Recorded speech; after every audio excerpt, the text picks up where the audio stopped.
Hitzak, ez daitezela galdu, ez daitezela joan. Hemen dauzkat batzuk prest, zuentzat niregoan. Bada jentiak isa hitz egiten ez dagoen herrialde bat. Herrialde mutua ematen dau, baina ez da horrela.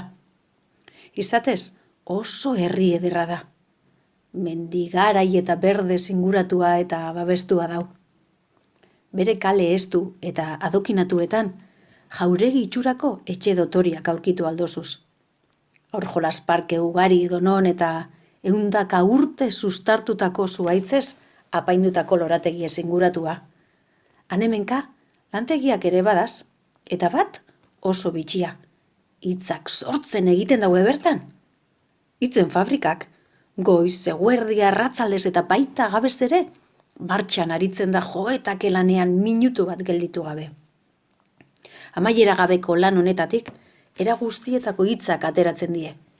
Luziak, motzak, ederrak, alferrak, xamurrak, zugurrak, korapilatxoak, lirainak, gordinak. Gure hizkuntza aberatzak, bere baitan izan aldauen hitz guztixak aurkitu aldoguz bere biltegixan. Ez dadila estoka galdu! Hitz hauek ere, edozein lekuetan ikusi aldie, hormairu ditan idatziak. Herrialde bitxi honetan hitz egitea nahi badozu, patrika bete diru eukitzia komeni jatzu. Aberatza bazara zuretzatu be? Batzuk gainera, daukien presixua mortala izaten da eta horreik ez die sarri errepikatzekoak. Behin hitzak ondo aukeratuak daukozula, agoan sartu, listua ondo nahaztu, xe, einarte murtxikatu eta irentzi behar dozuz. Ostian, ahoskotasunaren magiaren poderioz, ahotik soinu zirtengo die. Ikusten dozuen moduan, lurralde hontan hitz egitea oso garestia da. Eta beratza ez bazara? Zer egiten daue diruarekin eskaxian aritzen direnak? Honeik eguneko parte gehiena isilik egoten die. Beraien egoera tamalgarria izanik, hainbeste dia esango zauienak, baina ezin. Hitzak ederto neurtu beharra daukie bizitzan potorik ez eilego. Sarri ikusi aldozuz, zaborren artean besteen hondakinak aztertzen. Beste batzuk erabilitako hitzak berreskuratu, birziklatu eta berrerabiltzeko saku batean gordetzen.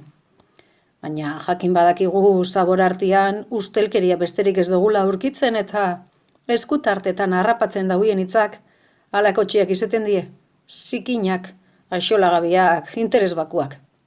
Hitz antzuak eta erabilpen eskaxekoak. Udaberrian, hitzak eskuratzeko beste erabat aurkezten da, beherapenak. Hauetan, hitz sortak presio honetan lortu aldozuz. Danadala, zaborretan aurkitzen dien tankerakoak izeten oidie. Zela erabili klorofurokarbonato edo zezelka bezalako hitzak esaldi berian. Halakotan, penak behera egin beharrian, penak gorantz igotzen jakie gaixo hauei. Alditan, hitzen lantegiak matxuraren bat izan edo norbaitek trapu zikinak aireratu dauelako. Hitzak azaltzen dia airean dantzari. Eta une horretan bertan, aurrak eropare aritzen die beraien espardelen laguntzarekin harrapatu guran. Bateun bat harrapatuz gero oso harro sentitzen die eta altxorran gisa gordetzen daue gero afalorduan, familiarekin elkar banatzeko. Gaur Brunok 3 harrapatu dauz bere zaren artean eta oso pozik dau, baina afalorduan familiarekin konpartitu beharrean, berarentzat oso berezia da norbaitendako gordetzia erabaki dau. Andrearentzat.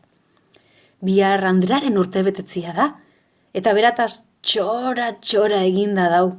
Goitik behera, beti gora, eskerretik eskuinera, eskuinetik eskerrera, barrutik kanpora eta kanpotik barrura. Baiten biduta ziaro. Maite zaitut esatia gureko zutzen, baina hitz horreik oso garestiak die. Eta itxulapikoan ez dauka honeik erosteko diruaina. Beraz, sarean harrapatutakoak eskaineko dutze opari gisa. Kontu handiz, espardeletatik atera, zapi polit batian bildu eta poltsikoan gorde dauz iez ez egiteko. Azperen bat bota eta mentalki errepikatu dauz bi arranderari nola esango dutzen errepasatuz ensaiatuz. Gerezia, hautza, aurkia. Anderaren urtebetetze eguna iritsi da, Eta Bruno, etxian daukon arropekin doktore asko jantzi da. Botoi guztixak dauzkon alkondora urdina jantzi eta laukidun prakamotzen barrenetik sartu da. Zapatilla txurixen kordelak ondolotu, kolonia apur bat kolkotik bota eta ondorrastuta badoia Andrearen gana.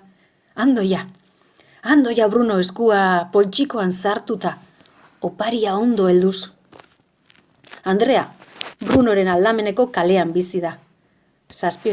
zenbakixan, eta arutza doiela urduri jartzen hasi da. Izerdia kopetatik behera jaisten jako. Eskuak korapilatu beraiekin zer egin jakin barik. Ai, eta zein hitz lehenago, zein erdian eta zein amaieran esango dutzen pentsatzen hasi da. Hautza, aulkia, gerezia, ez. Hautza, gerezia, aulkia, gerezia, hautza, aulkia. Hitzen kombinazio guztiak frogatuz. Konturatu orduko iritsi da tartera. Atea jo, eta Andreak atea zabaldu dute. Brunok egunon esateko goguak irentzi eta horren ordez, daukon irribartxo ederrena eskaini dutze barrurantz sartzen dan bitartean. Andrea ikusi dauenian, ai munduko neska ederrena dala argi gelditu jako. Oso guapa dau, gerezi koloreko soinekoarekin. Andreak ere bere irribarri goxo bat zintzilikatu dago aurpegian Brunori eskainiaz.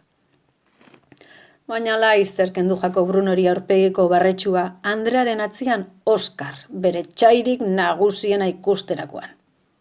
Bai, Oskar, 1,60 metro. Gimnasioan ordu luziak pasatzen dauen aragi puxka. Auzoko Adonisa. Familia aberatzeko semia. Egisa esan, hau ez da Bruno Oskar gorrotatzeko daukon arrazio nagusia ez. Oskar, hitz pila baten jabe da eta Andreari nahi dauena esateko poteria dauko. Horrek amorratzen dau gehien. Andreari nahi beste hitza adierazteko aukera dauka. Ez da justua. Andrea, nire bihotz osoarekin maite zaitut? Ene, Andrea, aurrerago jakin badakit elkarrekin ezkondu eta zoriontsuak izango garela. Hitza ematen dotzut. Bruno zur eta lur geratzen da hitz horiek entzun ostian. Dirutza bat gastatu dau hori guztia Andreari esateko, pentsatu dau. Andreak bitartean aurpegian irribarrea zintzilik mantentzen jarraitzen dau. Eta egoera honek Bruno nahastuta dauko. Zeinendako zuzendutako irribarrea da hori, Andreak aurpegian daukana. Begirada zorrotza eta ziurra daukan Oskarrendako, niretako ote. Burua korapilatuta eta bero-bero eginda daukola, azkar zerbait egin behar dauela sentitzen dau. Bere poltsikoan daukon hitzak, hitz eskaxak diela pentsatu arren, adorez bete, sakonki arna sartu eta bihotzean metatuta daukon maitasun espustu da. Andrearen gana gerturatu, eta sarean harrapatutako hitzek bizi hartu daue Andrearen belarrietarantz egan eginez. Gerezia,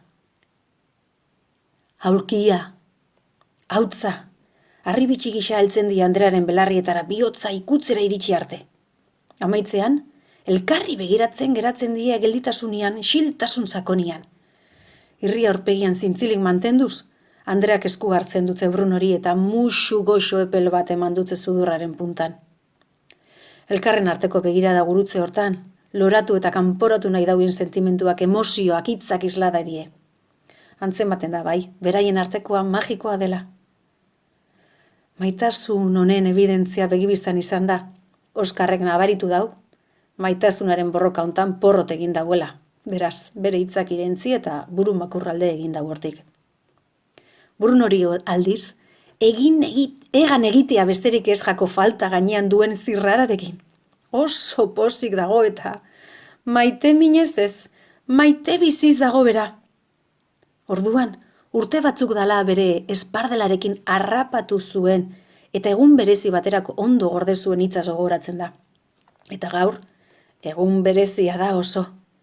Gustoko daukon hitz bada gainera, aproposa istant honetan esateko. Larruzko poltza samatik atera, zabaldu hitz atera, ahoan xamur eta poliki sartu, koxoki murtsikatu eta bere begirada Andrearen begietara zuzenduaz esaten dutza. Gehiago.